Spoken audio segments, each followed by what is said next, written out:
सुबह का समय था। बाजार में सड़क के किनारे कमला देवी हमेशा की तरह टोकरा लेकर मछलियां बेच रही थी। उनकी दोनों बेटियां राधिका और निहारिका दूर बॉर्डर पर देश की सेवा में तैनात थीं। दोनों बहनें आर्मी ऑफिसर थीं। उन्हें जरा भी अंदाजा नहीं था कि उनकी मां किन हालात में जी रही है, और आज उनकी मां के साथ ऐसा कुछ होने वाला है जो उनकी रूह को हिला देगा। कमला देवी चुपचाप मछली बेचने में लगी थी कि तभी एक इंस्पेक्टर, जिसका नाम महेंद्र चौधरी था, मोटरसाइकिल से आया। उसने बाइक सड़क किनारे रोकी और गुस्से में बोला, तुम्हारी हिम्मत कैसे हुई सड़क किनारे मछली बेचने की? तुम्हारे चलते यहां जाम लग सकता है, जल्दी से यहां से हटो। इतना कहकर वह अचानक टोकरा पर जोर से लात मार देता है। मछलियां जमीन पर बिखर जाती हैं। चारों तरफ मछलियों की गंध फैल जाती है और लोग रुककर तमाशा देखने लगते हैं। इंस्पेक्टर और भड़क कर चिल्लाता है, ये तुम्हारे बाप की सड़क है क्या? जहां मन किया बैठ गई मछली बेचने। अगर बेचना है तो अपनी जगह पर बेचो। कमला देवी चुपचाप उसकी बातें सुनती रही, अपमान सहती रही। उनकी आंखों में आंसू थे, लेकिन वह बिना कुछ कहे जमीन पर गिरी मछलियां उठाने लगी। भीड़ में खड़े लोग सिर्फ तमाशा देख रहे थे। ना किसी ने आवाज उठाई, ना किसी ने मदद की। भीड़ में एक लड़का था जो सोशल मीडिया पर मशहूर था। उसने मोबाइल निकाला और पूरा वाकया रिकॉर्ड करने लगा। इंस्पेक्टर लगातार उन्हें डांट रहा था, अपमानित कर रहा था, और लोग बस हंसते देखते रह गए। कमला देवी मन ही मन सोच रही थी, अगर मेरी दोनों बेटियों को यह सब पता चल गया तो न जाने क्या हो जाएगा। काश उन्हें यह बात कभी ना पता चले, वरना तूफान आ जाएगा। आंखों में आंसू लिए मछलियां वापस टोकरा में डालकर वो धीरे धीरे घर की ओर चल पड़ी।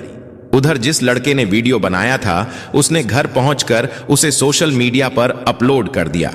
कैप्शन में लिखा था, इस बूढ़ी औरत की कोई गलती नहीं थी, लेकिन इंस्पेक्टर ने इसकी मछलियां गिरा दी और सड़क पर बेइज्जत किया। क्या यह सही है? वीडियो तेजी से वायरल हो गया। लोग शेयर करने लगे, कमेंट करने लगे। हर कोई इस घटना को गलत बता रहा था। कुछ देर बाद यह वीडियो निहारिका के मोबाइल में पहुंचा। वीडियो देखते ही उसका खून खौल उठा। वह सोच भी नहीं सकती थी कि उसकी मां के साथ ऐसा बर्ताव हुआ है। लोगों के सामने बेइज्जत किया गया, थप्पड़ तक मारा गया। निहारिका ने तुरंत वीडियो अपनी बड़ी बहन राधिका को भेज दिया। राधिका ने वीडियो देखा तो गुस्से से लाल हो गई, आंखों में आंसू भर आए। मन ही मन उसने सोचा, काश पापा होते तो हमें यह दिन नहीं देखना पड़ता। हमने इतनी मेहनत करके यह मुकाम पाया, फिर भी मां को सुख नहीं दे पाए। लेकिन मैं उस इंस्पेक्टर को छोड़ूंगी नहीं, बदला लेकर रहूंगी। वीडियो देखने के बाद राधिका ने तुरंत निहारिका को कॉल किया। आवाज में गुस्सा साफ झलक रहा था, निहारिका तुम यहीं रहो, मैं घर जा रही हूं और उस इंस्पेक्टर से अपना बदला लेकर रहूंगी। निहारिका ने तुरंत कहा, नहीं दीदी, मैं भी आपके साथ चलूंगी। मां के साथ जो हुआ वो मैं बर्दाश्त नहीं कर सकती, उसे उसकी औकात दिखानी ही पड़ेगी। राधिका ने समझाया, तुम्हें यहीं रहना चाहिए, मैं मां को लेकर वापस आऊंगी और हम यहीं कहीं आसपास उन्हें रख लेंगे। कुछ देर तक बहस चली, लेकिन आखिरकार निहारिका मान गई। ठीक है दीदी, आप जाइए, लेकिन मां को साथ लेकर जरूर लौटना। राधिका ने फोन रख दिया, वर्दी उतारी और पीले रंग का सलवार सूट पहन लिया। अब वह एक साधारण गांव की लड़की लग रही थी। बस में बैठकर कुछ ही घंटों में घर पहुंच गई। घर पहुंचते ही उसने दरवाजा खटखटाया। कमला देवी उस समय किचन में सब्जियां काट रही थी। दरवाजे की आवाज सुनकर उन्होंने पुकारा, कौन है? मैं हूं मां, राधिका लौट आई हूं आपसे मिलने। आवाज सुनते ही कमला देवी के हाथ रुक गए, आंखों में नमी आ गई। उनके मन में डर भी था कि कहीं राधिका को इस घटना का पता तो नहीं चल गया। वह जानती थी कि उनकी बेटियां कितनी ईमानदार और जिद्दी हैं, अपनी मां के लिए कुछ भी कर गुजरेंगी। उन्होंने जल्दी से दरवाजा खोला। सामने खड़ी बेटी को देखते ही मां बेटी गले लग गई, जैसे सालों की दूरी एक पल में मिट गई हो। कमला देवी ने पूछा, बेटी निहारिका कहां है? वह नहीं आई? राधिका ने जवाब दिया, नहीं मां, मैंने उसे मना कर दिया था।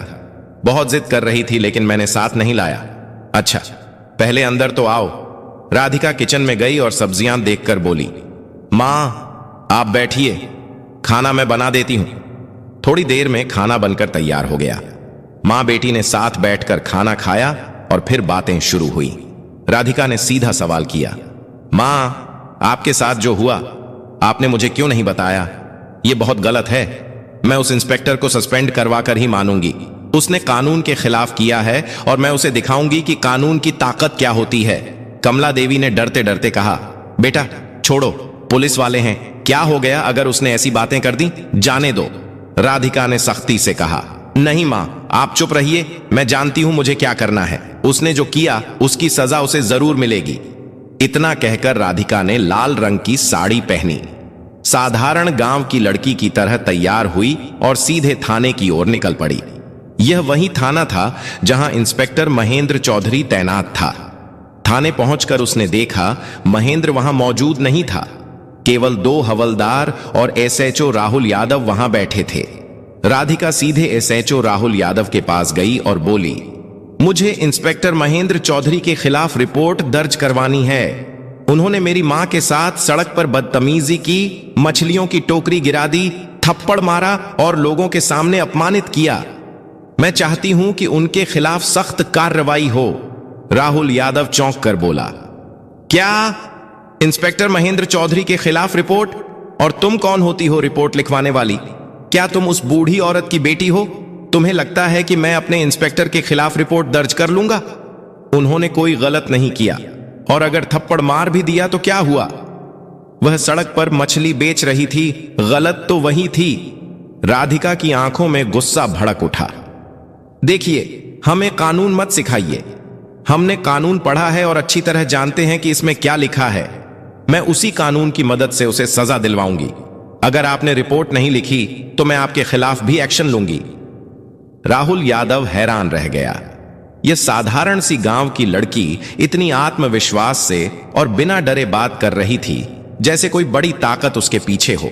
वह बोला, तुम कौन हो और तुम्हारी इतनी औकात कि हमें सस्पेंड करवाओगी? हम चाहें तो अभी तुम्हें अंदर करवा सकते हैं। राधिका ने बिना कुछ कहे अपना सरकारी आईडी कार्ड मेज पर रख दिया।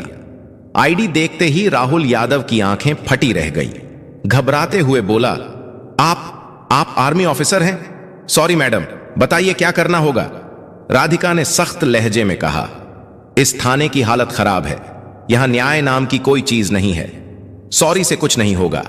अब मैं डायरेक्ट आपके खिलाफ और आपके इंस्पेक्टर के खिलाफ कार्रवाई करवाऊंगी।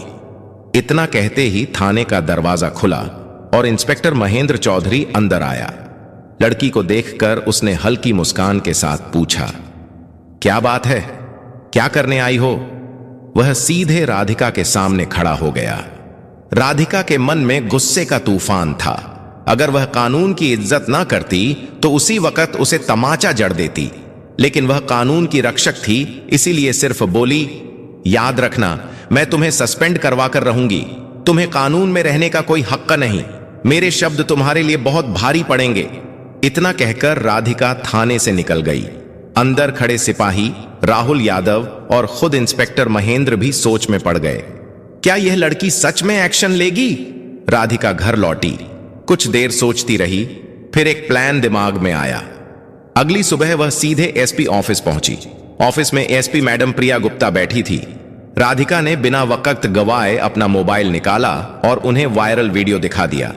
मैडम, मैं इंस्पेक्टर महेंद्र के खिलाफ सख्त कार्रवाई चाहती हूं, प्रिया गुप्ता ने गंभीर लहजे में कहा। मैडम राधिका, मुझे पता है आप आर्मी ऑफिसर हैं, लेकिन हमें कानून, सबूत और गवाह चाहिए। जब तक आप ठोस सबूत और गवाह लेकर नहीं आती तब तक कार्रवाई संभव नहीं है। राधिका ने हामी भरी और निकल पड़ी। घर आकर उसने उस सोशल मीडिया अकाउंट की जांच शुरू की जिससे वीडियो पोस्ट हुआ था। कुछ ही घंटों में उसे वह लड़का मिल गया जिसने यह वीडियो बनाया था। वह उसके घर गई और बोली, तुमने यह वीडियो अपनी आंखों के सामने रिकॉर्ड किया है, मुझे इसका ओरिजिनल वर्जन चाहिए और तुम्हें गवाह बनना होगा। लड़का पहले तो घबराया, फिर मान गया और उसे बिना एडिट का वीडियो दे दिया। राधिका ने उसे साथ लिया और दोबारा ईएसपी ऑफिस पहुंची। प्रिया गुप्ता ने सबूत देखे, फिर सीधे डीएम विक्रम को फोन लगाया। डीएम ने वीडियो देखा और भड़क उठे। यह इंस्पेक्टर ने बहुत गलत किया है और कानून के खिलाफ किया है, इसे सजा मिलेगी। अगले ही दिन डीएम ने जिले के सबसे बड़े ऑफिस में प्रेस मीटिंग बुला ली। सुबह के ठीक 11 बजे जिला मुख्यालय के बड़े कॉन्फ्रेंस हॉल में डीएम विक्रम की प्रेस मीटिंग शुरू होने वाली थी। हॉल के बाहर मीडिया की गाड़ियां कतार में खड़ी थीं। हर बड़े अखबार और न्यूज चैनल के रिपोर्टर कैमरा लेकर अंदर जाने की तैयारी में थे। हॉल के अंदर मंच पर 4 कुर्सियां लगी थीं। बीच में डीएम विक्रम, दाईं ओर एएसपी प्रिया गुप्ता और बाईं ओर 2 खाली कुर्सियां जिन पर अभी किसी को बैठना नहीं था। सामने पत्रकारों की लंबी पंक्ति थी। डीएम ने टेबल पर रखी घंटी बजाई और कहा, सभी पत्रकार गण बैठ जाएं, मीटिंग शुरू करते हैं। पूरा हॉल शांत हो गया। कैमरे चालू हो गए। डीएम ने गंभीर लहजे में बोलना शुरू किया। कल सोशल मीडिया पर एक वीडियो वायरल हुआ जिसमें एक पुलिस इंस्पेक्टर ने एक बुजुर्ग महिला के साथ सड़क पर दुर्व्यवहार किया, मछलियों की टोकरी गिराई, थप्पड़ मारा और सार्वजनिक रूप से अपमानित किया। यह न केवल नैतिकता के खिलाफ है बल्कि हमारे कानून और पुलिस आचार संहिता के भी खिलाफ है। पत्रकारों के कैमरे एकदम क्लिक क्लिक करने लगे। डीएम ने आगे कहा, हमारे पास पीड़ित पक्ष से ठोस सबूत और प्रत्यक्षदर्शी गवाह मौजूद है। सबूत के तौर पर हमारे पास बिना एडिट का वीडियो फुटेज है जो घटना के समय वहीं मौजूद एक युवक ने रिकॉर्ड किया। गवाह भी यहां मौजूद है और बयान देने को तैयार है। इतना कहते ही राधिका मंच पर आई और मीडिया की ओर मुंह करके बोली, मैं राधिका इंडियन आर्मी में कैप्टन हूं और यह पीड़ित महिला मेरी मां कमला देवी हैं। पूरा हॉल सन्न रह गया। पत्रकार एक दूसरे को देखने लगे जैसे अब मामला और बड़ा हो गया हो। राधिका ने बिना रुके कहा, मैंने कानून पढ़ा है और मैं जानती हूं कि किसी भी इंसान को सड़क पर इस तरह अपमानित करना अपराध है, चाहे वह कोई आम आदमी करे या एक पुलिस अफसर। कानून सबके लिए बराबर है। पत्रकारों ने सवाल दागने शुरू कर दिए। मैडम, क्या आप चाहती हैं कि सिर्फ इंस्पेक्टर पर कार्रवाई हो या और भी लोग इसमें शामिल हैं? राधिका ने जवाब दिया, इस घटना में केवल इंस्पेक्टर नहीं बल्कि थाने के एसएचओ राहुल यादव भी बराबर के दोषी हैं, जिन्होंने शिकायत लेने से इनकार किया, पीड़ित का मजाक उड़ाया और कानून का मजाक बनाया। एएसपी प्रिया गुप्ता ने माइक संभालते हुए कहा, हमने आंतरिक जांच शुरू कर दी है, लेकिन क्योंकि मामला गंभीर है और पीड़ित पक्ष के पास पुख्ता सबूत हैं, मैं सिफारिश करती हूं कि दोनों अफसरों को तत्काल निलंबित किया जाए ताकि जांच निष्पक्ष हो सके। डीएम ने सिर हिलाते हुए आदेश पढ़ा। तत्काल प्रभाव से इंस्पेक्टर महेंद्र चौधरी और एसएचओ राहुल यादव को निलंबित किया जाता है। इस आदेश की कॉपी पुलिस मुख्यालय और राज्य गृह मंत्रालय को भेजी जाएगी। पत्रकारों के बीच फुसफुसाहट शुरू हो गई। इतनी जल्दी एक्शन? यह तो मिसाल है। डीएम ने मीटिंग खत्म होते ही जिला प्रशासन के विधि अधिकारी लीगल एडवाइजर को बुलाया। मुझे पूरी प्रक्रिया कानूनी दायरे में करनी है, नोटिस ड्राफ्ट कीजिए और सस्पेंशन लेटर तैयार करिए।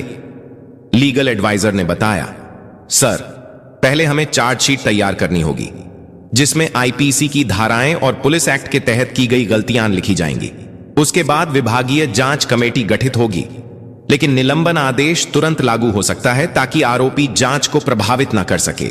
डीएम ने तुरंत आदेश दिए और 2 घंटे के अंदर सस्पेंशन लेटर तैयार हो गया। उधर गांव में यह खबर आग की तरह फैल गई। बाजार में लोग एक दूसरे को बताते फिर रहे थे, सुना, कमला देवी के साथ जो हुआ था अब उसका इंसाफ मिलने वाला है। उनकी बेटी आर्मी ऑफिसर है, उसी ने यह सब करवाया है। कमला देवी के घर के बाहर भीड़ जमा हो गई। कोई हौसला बढ़ाने आया, कोई सिर्फ देखने। कमला देवी बार बार कह रही थी, मुझे बदला नहीं चाहिए था, बस इज्जत चाहिए थी। लेकिन मेरी बेटियां तो आग हैं जो अन्याय बर्दाश्त नहीं करती। जब निलंबन आदेश थाने में पहुंचा तो सिपाहियों में खलबली मच गई। एक सिपाही ने धीरे से कहा, भाई, यह लड़की तो सच में कर गई। हम तो सोच भी नहीं सकते थे कि डीएम तक मामला पहुंच जाएगा। महेंद्र चौधरी और राहुल यादव दोनों को आदेश सुनाया गया। आपको तत्काल प्रभाव से निलंबित किया जाता है। जांच पूरी होने तक आप किसी भी सरकारी पद का इस्तेमाल नहीं करेंगे।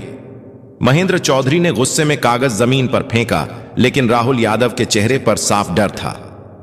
यह लड़की हमारी जिंदगी बर्बाद कर देगी। मैं कह रहा था ना, उससे पंगा मत लो। शाम होते होते टीवी चैनलों पर हेडलाइन चलने लगी, इंस्पेक्टर और एसएचओ सस्पेंड, आर्मी ऑफिसर ने दिलाया मां को इंसाफ, वायरल वीडियो बना हथियार, पुलिस अफसरों पर गिरी गाज। राधिका के मोबाइल पर लगातार कॉल आने लगे, कुछ बधाई के, कुछ मीडिया इंटरव्यू के।